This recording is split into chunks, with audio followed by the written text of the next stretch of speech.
গত 10 মার্চ তারিখ মুন্সিগঞ্জ জেলার শ্রীনগর থানাধীন এলাকায় অভিযান পরিচালনা করে দুটি আগ্নেয়াস্ত্র, ম্যাগাজিন, তাজা কার্তুজ এবং 61টি রান গুলি এবং 9টি ব্ল্যাঙ্ক কার্তুজ সহ 3 জনকে গ্রেফতার করেছিলেন। 27 মার্চ তারিখ 2026 রাজধানীর রূপনগর থানাধীন এলাকায় অভিযান পরিচালনা করে পল্লবী থানার যুবদল নেতা গোলাম কিবরিয়া হত্যার কিলিং মিশনে অংশগ্রহণকারী শুটার রোকন ওরফে মোহাম্মদ রাশেদকে একটি বিদেশি রিভলভার সহ গ্রেফতার করেছিলেন। আপনারা সকলে জানেন যে চট্টগ্রাম জেলার সীতাকুণ্ড থানায় জঙ্গল সলিমপুর ছিল অপরাধীদের অভয়ারণ্য এবং অবৈধ অস্ত্র মজুদের একটি নিরাপদ স্থান। এখানে গত 19 জানুয়ারি 2026 তারিখে অভিযান পরিচালনার সময় সন্ত্রাসীদের হামলায় র্যাব সদস্য ডিএডি মোতালেব হোসেন নিহত হন।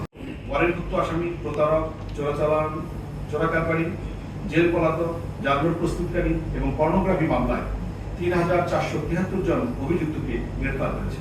মাদক আমাদের সমাজের একটি অন্যতম বড়। আপনারা জানেন মাদক বিস্তার রোধে র্যাব বদ্ধ করেছে।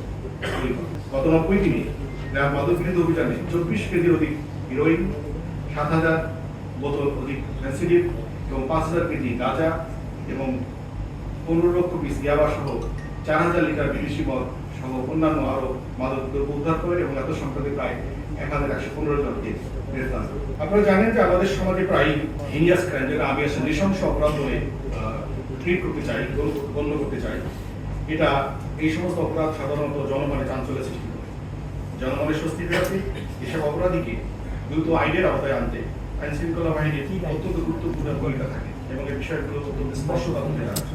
এ ধরনের অপরাধীদের আইনের আওতায় আনার ক্ষেত্রে এরা সবসময় সর্বাধিক গুরুত্ব দিয়ে বিবেচনা করে, গুরুত্ব দিয়ে এবং এই অপরাধীকে ধরবার চেষ্টা করে থাকে। এরকম একটি চাঞ্চল্যকর ঘটনায় গত 22 মার্চ 2026 তারিখে রাজধানীর ডাক্তারপুর থানাধীন ধলপুর এলাকায় অভিযান পরিচালনা করে ঢাকা মেডিকেল কলেজ হতে 2 বছরের শিশু কাজী পূজারী অপহরণ মামলার আসামি এসএম তানভীরকে গ্রেফতার করে। প্রিয় সাংবাদিকবৃন্দ, আপনারা হলেন সমাজের দর্পণ। আশা করি অতীতে যেভাবে আপনারা বিভিন্ন অপরাধ দমনে তথ্য দিয়ে র্যাবের অর্জনকে জাতির সামনে উপস্থাপন করেছেন, আমাদের গঠনগুলো সমালোচনা করেছেন, সহায়তা করেছেন, ভবিষ্যতে আপনারা আপনাদের সহযোগিতার মাধ্যমে এই ধারা অব্যাহত রাখবেন। সকলের সহযোগিতায় আইন শৃঙ্খলা পরিস্থিতি স্বাভাবিক রাখার মাধ্যমে শান্তিপূর্ণ এবং স্থিতিশীল বাংলাদেশ গড়তে আমরা দৃঢ় প্রতিজ্ঞ এবং আমরা চাই সবার জন্য বাসযোগ্য একটি বাংলাদেশ গড়ে তোলা।